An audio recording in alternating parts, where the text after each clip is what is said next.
हाँ बेटा, video number 1 है ना बेटा। आज अपन नए स्टार्ट करते हैं। इससे पहले वीडियो में हमने टॉपिक पढ़ाया था बेटा, हमारा चल रहा था असामान्य मोलर द्रव्यमान।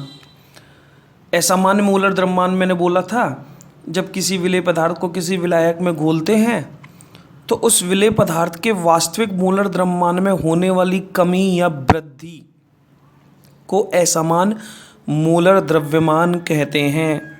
और ये तब प्राप्त होती है जब किसी विलेय का विलायक में या तो संघूनन हो या फिर वियोजन हो, तभी हमें असामान्य मोलर द्रव्यमान प्राप्त होते हैं। अगर किसी विलेय का विलायक में संघूनन या वियोजन नहीं होगा ना बेटा, तो उसके मोलर द्रव्यमान में कोई परिवर्तन नहीं होगा और जो मोलर द्रव्यमान प्राप्त होंगे वो सामान्य या सैद्धांतिक मोलर द्रव्यमान होंगे। वो पढ़ा चुका था मैं। फिर मैंने संघूनन पढ़ाया था कि एसिटिक अम्ल और बेंजोइक जो अम्ल होते हैं बेंजीन विलायक में द्विलक बनाते हैं और उनका प्रेक्षित अनुद्रव्यमान मोलर द्रव्यमान सैद्धांतिक से दुगना प्राप्त होता है क्योंकि द्विलक बनाते हैं। क्वेश्चन क्या आता है कि वाष्प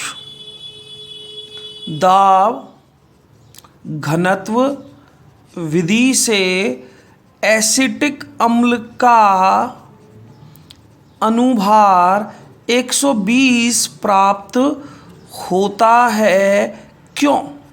ये क्वेश्चन आता है, जबकि होता इसका 60 है। अनुभार एसिटिक अम्ल का 60 होता है, लेकिन वाष्पगणित विधि से 120 क्यों प्राप्त होता है, ये हमसे क्वेश्चन पूछा गया। तो हमारा आंसर सीधा सा है कि जो एसिटिक अम्ल है वो बेंजीन विलायक में घुलकर द्विलक बनाता है, आपस में अंतर अणु के H बॉन्ड से जुड़ जाता है, इसलिए इसका अनुभार 60 का दुगुना 120 प्राप्त होता है, क्योंकि ये द्विलक बनाता है बेंजीन विलायक के अंदर। ठीक है ना, तो ये इसका आंसर है। चलो अब नेक्स्ट वीडियो हमारा नेक्स्ट टॉपिक से चालू हो रहा है, वो है वांट हाफ गुणांक। इसको I सिंबल है इसका, वांट ऑफ गुणांक, VANT van't, HAFF Hoff's, FACTOR van't Hoff factor यानी I। तो बेटा असमान मोलर द्रव्यमान को समझाने के लिए वांट ऑफ नामक वैज्ञानिक ने एक गुणांक दिया था जिसको वांट ऑफ गुणांक I के नाम से जाना जाता है, वांट ऑफ फैक्टर I। कि किसी विलेय का किसी विलायक में संघनन या वियोजन होता है तो उसके मोलर द्रव्यमान में क्या परिवर्तन होता है, उनको समझाने के लिए गुणांक दिया गया था, वांट ऑफ फैक्टर I। क्या होता है, सबसे पहले वांट ऑफ गुणांक किसे कहते हैं सर, सुनिएगा I। तो अनुसंख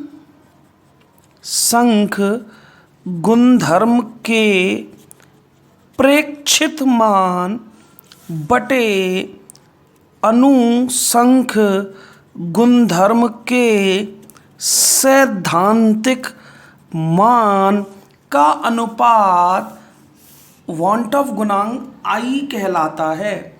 इसकी परिभाषा यही तो है।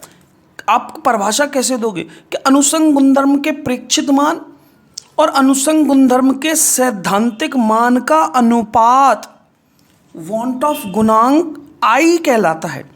प्रेक्षित मतलब PRACTIL प्रैक्टिकल, सैद्धांतिक मतलब THEORICTICL थॉटिकल। तो मैं प्रैक्टिकल को P से और थॉटिकल को T से डिनोट करूंगा। प्रेक्षित, प्रैक्टिकल, सैद्धांतिक, थॉटिकल। प्रेक्षित कब प्राप्त होते हैं, जब विलेय का विलायक में संघूनन या वियोजन होता है, और जब किसी विलेय का विलायक में संघूनन या वियोजन नहीं होता ना, तो हमें सैद्धांतिक मोलर द्रव्यमान प्राप्त होते हैं, प्रैक्टिकल P, थॉटिकल T। हम जानते हैं कि अनुसंख गुणधर्म समानुपाती मोलों की संख्या, जो अनुसंग गुणधर्म है वो विलेय पदार्थ के मोलों की संख्या के समानुपाती होते हैं। तो मैं इस लाइन को इस तरह से भी लिख सकता हूं, I = अनुसंग गुणधर्म के प्रेक्षित मान बटे अनुसंग गुणधर्म के सैद्धांतिक मान। इसको मैंने क्या लिखा कि विलेय के मोलों का प्रेक्षित मान बटे विलेय के मूलों का सैद्धांतिक मान। मैंने इसको इस तरह से लिख दिया, विलेय के मूलों का प्रेक्षित मान, विलेय के मूलों का सैद्धांतिक मान, क्योंकि अनुसंग गुणधर्म विलेय के मूलों की संख्या के समानुपाती होते हैं, तो मैंने लिख दिया इसको सैद्धांतिक मान प्रेक्षित मान। ठीक है, हम जानते हैं मोल बराबर ग्राम में मात्रा बटे अनुभार या मोलर द्रव्यमान, एक ही बात होती है। जो मोल है ग्राम में मात्रा बटे अनुभार या मोलर द्रव्यमान, तो आपने देखा कि मोल और मोलर द्रव्यमान एक दूसरे के व्युत्क्रमानुपाती हैं। मोल और मोलर द्रव्यमान या अनुभार एक दूसरे के व्युत्क्रमानुपाती होते हैं। तो मैं इसको कैसे लिखूं, I इक्वल टू, तो विलेय के मूलों का प्रेक्षित मान बटे विलेय के मूलों का सैद्धांतिक मान।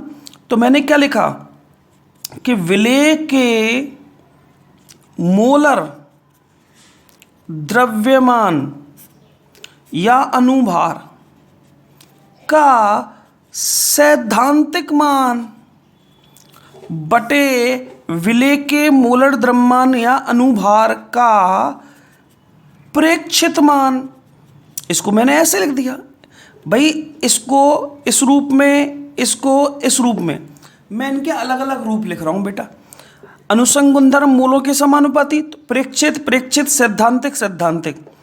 अब मैंने उल्टा लिख दिया, पहले प्रेक्षित था, अब आया मेरा सैद्धांतिक, नीचे सैद्धांतिक था तो अब नीचे प्रेक्षित। क्यों ऐसा हुआ, क्योंकि मोल और मोलर द्रव्यमान या अनुभार एक दूसरे के व्युत्क्रमानुपाती हैं। तो जो प्रेक्षित था वो सैद्धांतिक हो गया, जो सैद्धांतिक था वो प्रेक्षित हो गया। समझ में आती है आपको। तो विलेय के मोलर द्रव्यमान अनुसंग गुणधर्म का सैद्धांतिक मान प्रेक्षित मान। अब बेटा जो अनुसंग गुणधर्म है वो हमारे सिलेबस में 4 थे। ठीक है, अनुसंग गुणधर्म। तो I बराबर अनुसंग गुणधर्म कौन से थे, वासुदाम में आपेक्षिक अवनमन del P upon P naught upon del P upon P naught. ये मेरा प्रैक्टिकल, ये मेरा थॉर्टिकल अनुसंग गुणधर्म बराबर। दूसरा था del TV upon del TV, del TV यानी क्वथनांक उन्नयन अनुसंग गुणधर्म नंबर 2, इसका प्रेक्षित मान, इसका सैद्धांतिक मान बराबर del T F upon del T F. ये इसका प्रेक्षित मान, ये इसका थॉर्टिकल सैद्धांतिक मान। हिमांक अवनमन, चौथा अनुसंग गुणधर्म पढ़ाया था मैंने परासरण दाब।